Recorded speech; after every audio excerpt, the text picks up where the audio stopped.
I've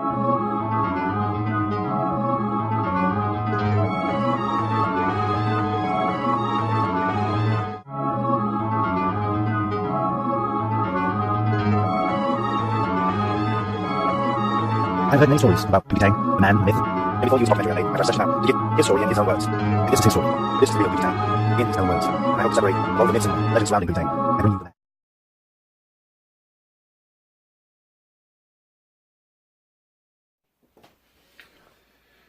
Yeah, you know, it's like I don't know. I was keeping my head straight about it. I mean, it's like shit, you know, it's like shit happened, shit need to be done, take care of it, whatever. No big deal. But Fred was kind of wigged out about it. I don't know. You know, I don't know if this was the first time something like this has happened, you know, or I kind of got a little bit of a feeling that maybe something, maybe not this extreme happened, but there's shit that has gone down before. But I mean, he kept asking me, he's like, you know, we cool.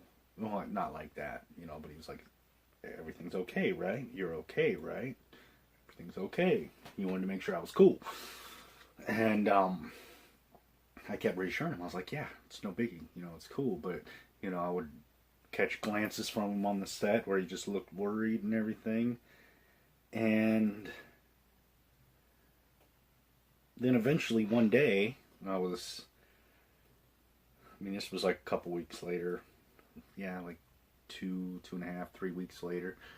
I showed up, you know, to go on the set, on the lot, and I was told that I wasn't allowed on the lot anymore.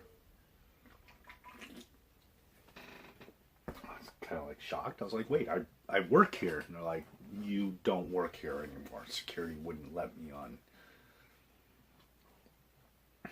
You know, I knew what it was, but I was like, I also knew if this motherfucker was going to kill strippers, cut them up and dispose of them and act like nothing happened. Or, well, he didn't really act like nothing happened, but you know what I mean. Like, you know, shit happens. You know. And, so I was just like, you know, I'm keeping my mouth shut. Well, that night, you know, it was, you know, I was having dinner at home, just relaxing. Don't even remember what I was eating. I love food, so I mean, it could have been anything, and I was loving it. Anyway, got a call, and it was Fred, you know, and he asked if he could come over. I said, well, yeah, sure, it's no biggie. And he said, okay, he'd be there in about 20 minutes. Well, I knew this motherfucker was in Vietnam.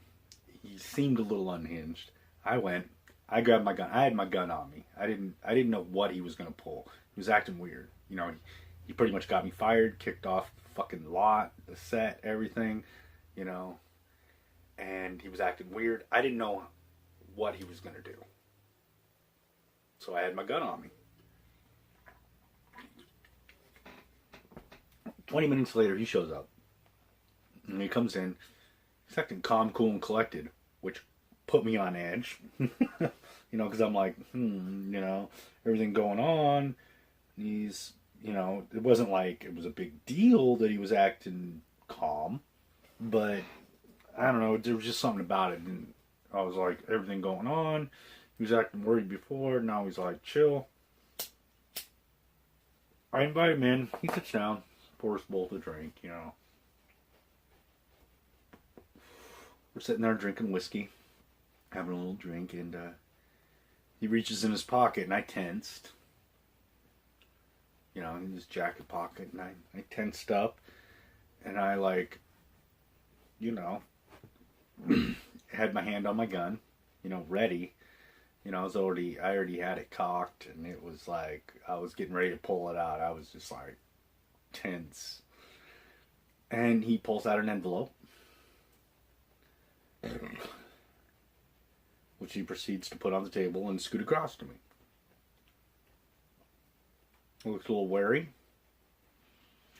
And I pulled out my gun and I set it on the table right there in front of me, and he looked shocked, like really surprised. But I told him, I was like, listen, I just didn't know what was going on. You acted weird. You got me fired. Explained to him, and he kind of relaxed a little bit, and he's like, just open the envelope. So I opened the envelope, and inside was $5,000 in $100 bills. And he's like, listen, no hard feelings. I realized I act weird. I'm sorry for getting you fired and everything, but here, I want you to take this. I know you'll find another job. I will give you recommendations. I just can't work with you anymore. He was really upset, and at first I didn't believe him, but he was honest. He was honest about it. Just, I think he was actually really upset with what he did. He regretted it. He felt bad. So I said, no problem. I was like, listen, man, I'm sorry everything had to go down like this. And, said I was happy to work with him while I did, and happy to call him a friend while I did, while I could. And he said that, he would try to keep in touch, but, it might take time or everything else. But that was the last time I saw him. He finished his drink, gave me a big fucking hug, and left, and that was it. Next time I saw him, I was watching him on TV. And that was it. But that was my brief time on Mr. Rogers' Neighborhood, working with Fred Rogers. It was a great experience. I mean, that night was crazy. That was one 4th of July that you definitely don't forget.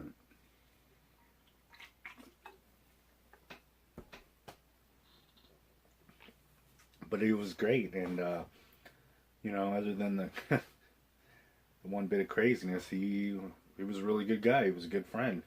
I mean, there's stuff he opened up to me about that I will not repeat here, and that will go with me to my grave, because that's the kind of shit that friends share with each other, and they don't share with anybody else. This story, I just felt like it was just one of those stories I had to relate, because sorry Fred, R.I.P. But it was just like, it's a story that's too unbelievable to not be told. Maybe later on a later episode, I'll tell a completely different story about him, because we had some times that were fun, that were a little mischievous, but they weren't on this level. But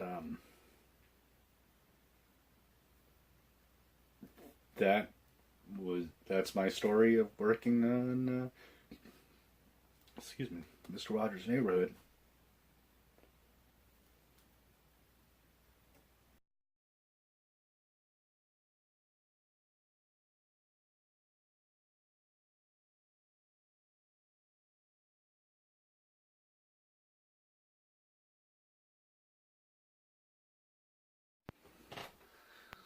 Yeah, I've talked enough about like some of the crazier shit I've done. I figured I'd change tacks a little bit. As you can see, there's been a little changes here since my last video. I'm getting ready to move, so packed up the library.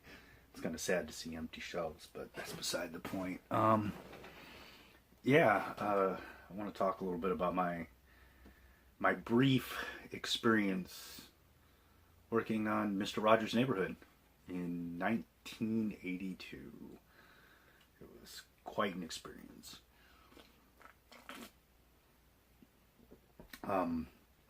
Basically, I had a friend who got me hooked up, working on the show. I had brief puppeteer work. It wasn't really great. I mean, I did a couple little things here and there for children at a burn ward in Chicago.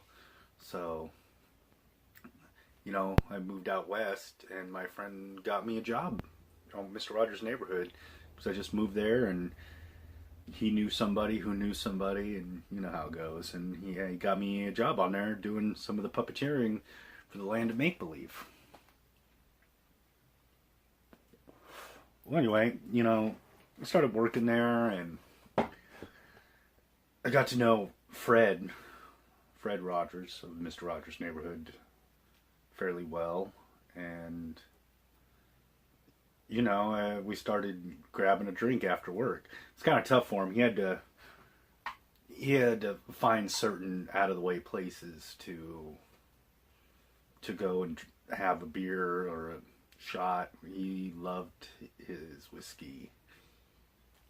Little known fact about him, because everybody recognized him. He's Mr. Rogers from Mr. Rogers' neighborhood, and people seeing him, knock a few back. Some people were cool with it. Some people found it interesting, and then there was other people that were like, "But you're a children's icon," and that kind of bullshit. So, yeah. Anyway, a couple months into working there, he asked me, more about like how I got into the business, and told him how I got into it, and then he asked me if this friend could procure certain things for him. Certain things being cocaine and hookers. And I knew my friend. My friend knew people, like I said. He knew people. He knew people that knew people. He knew people that knew people that knew people, and so on and so forth. It's fucking LA, dude. And I said, let me get a hold of my friend and find out. And so I did. And the next day I told him, I was like, yeah, it'll be no problem. Asked him when he wanted to have his little party. And sorry, gotta adjust here. It's a little embarrassing. And he had it set up for 4th of July weekend. So I was like, okay, no problem. So, week went by, regular week. And then Friday came around, and Fred was like, hey, so we still on for tomorrow night. I really want to have a party and do it upright. I said, no problem. I asked him what kind of hookers he wanted. And he had a weird kind of fetish for women of smaller stature. Midgets. I asked him how many. He said about half a dozen. And I said, okay, let me get my friend on it, and we should be okay. And he asked about the cocaine. I said, no problem, I'll make sure personally that gets taken care of, because, even though I was only out there for a few months, I got to know people, and got to know people that knew people, and so forth, through my friend and just through casual acquaintances and stuff.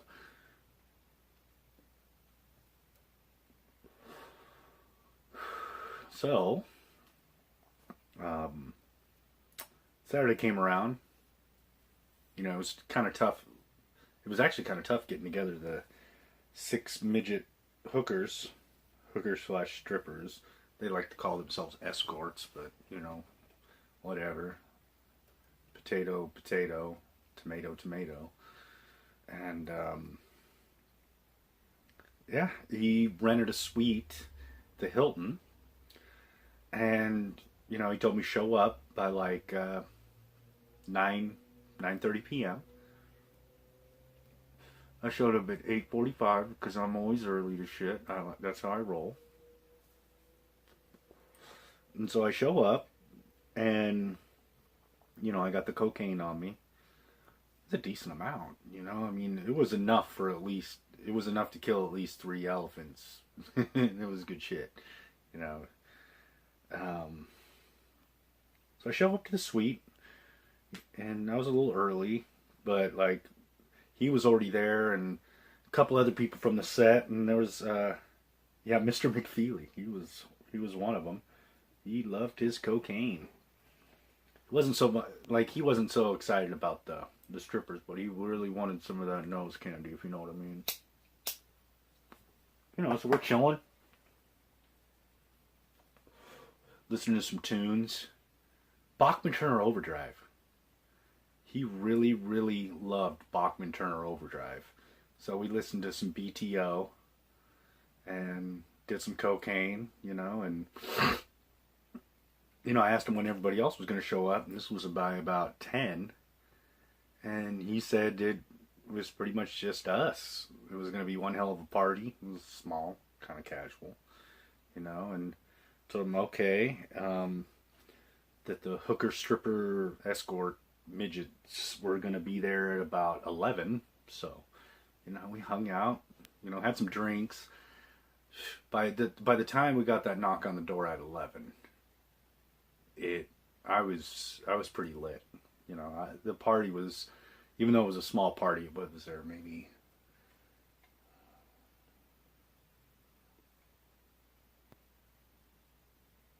let's say 6 or 7 of us.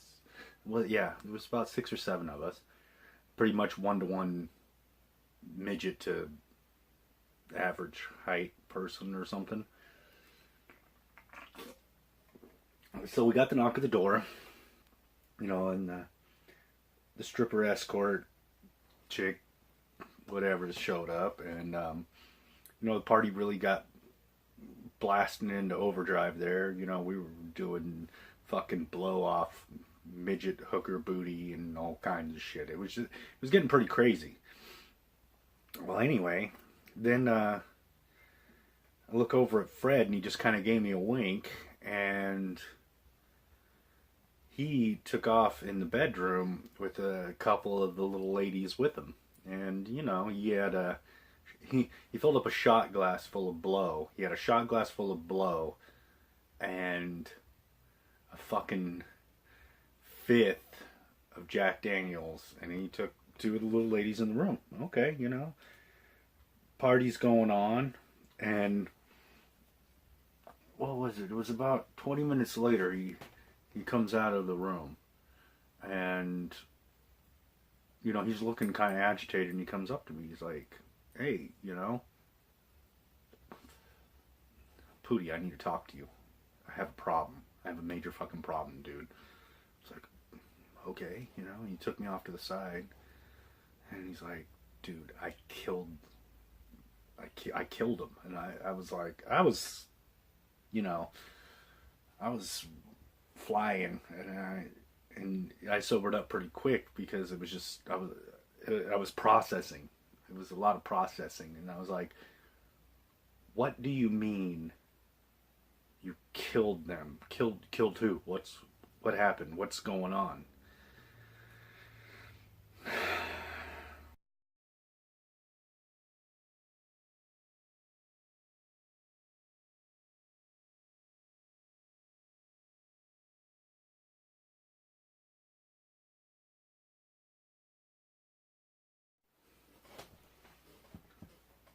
And he just looked at me, he grabbed me by the shoulders, and he said, the hookers, I killed those 2 hookers I took in the room with me. We were doing blow, we were having fun, we were naked, it was getting pretty crazy, and then something clicked, and I strangled one, and I beat the other one to death with the lamp. He fucking, I don't know, it was just like, it was blowing my mind. It was, I didn't know how to react, but I was like, okay, no problem, we'll take care of this. And you know, we got the 4 other midget stripper hooker thingies, dealios, fucking completely blasted, blacked out. We took them, we dropped their asses off on the other side of town. Okay, let me go back. First, we got everybody else out there. We started ushering people out, trying to be calm and collected and act like nothing was going on. We didn't want to make a big scene, but we just was like, man, oh shit, happy 4th of July. This shit got crazy. It was fun. Getting kind of tired now. I'm coming down. I got a headache. Whatever excuse we could use. We slowly ushered on. Mr. McFeely, dude, it's like we had to just be like, dude, here's a baggie of Coke. You need to go, because he wanted the party to just keep going. And we got all of our group out, and then all that was left was the 4 other, and they were kind of starting to wonder, so we got them fucking loaded. We were like, oh, they kind of passed out, but it's cool, and we got them liquored up, and they were blind fucking drunk. So we just put them in a taxi, gave the taxi a fucking address that was way across town, sent those sons of bitches off, right? And then it was time for cleanup. I mean, the one bled a lot, head wound and shit. And so we're like, fuck. First things first, let's get rid of these bodies. Then we'll clean like a son of a bitch, and we will get the fuck out, So he sent me to do everything. Of course, he fucking Mr. Rogers, he can't go out and do shit. So I went out and I got cleaning supplies and trash bags.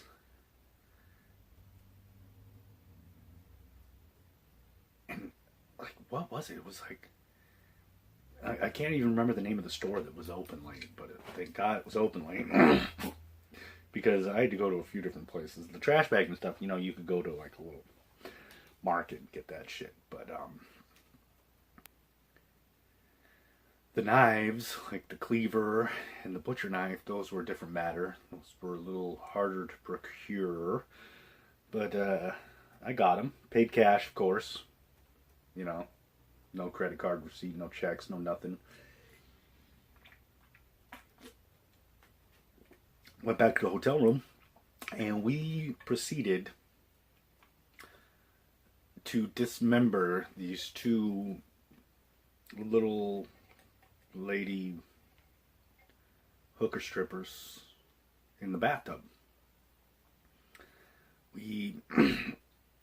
Sorry.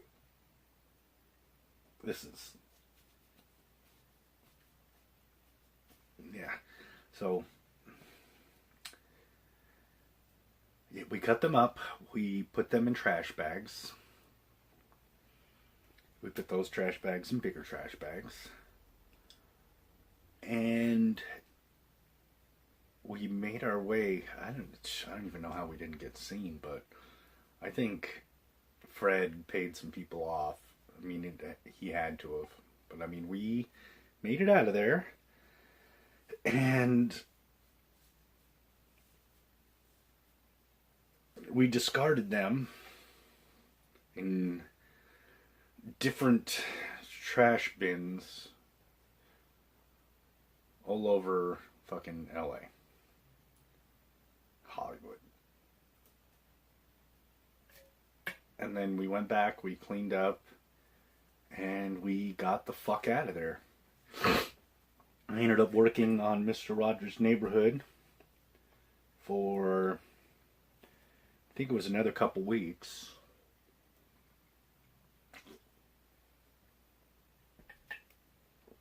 Yeah, I think it was another couple weeks.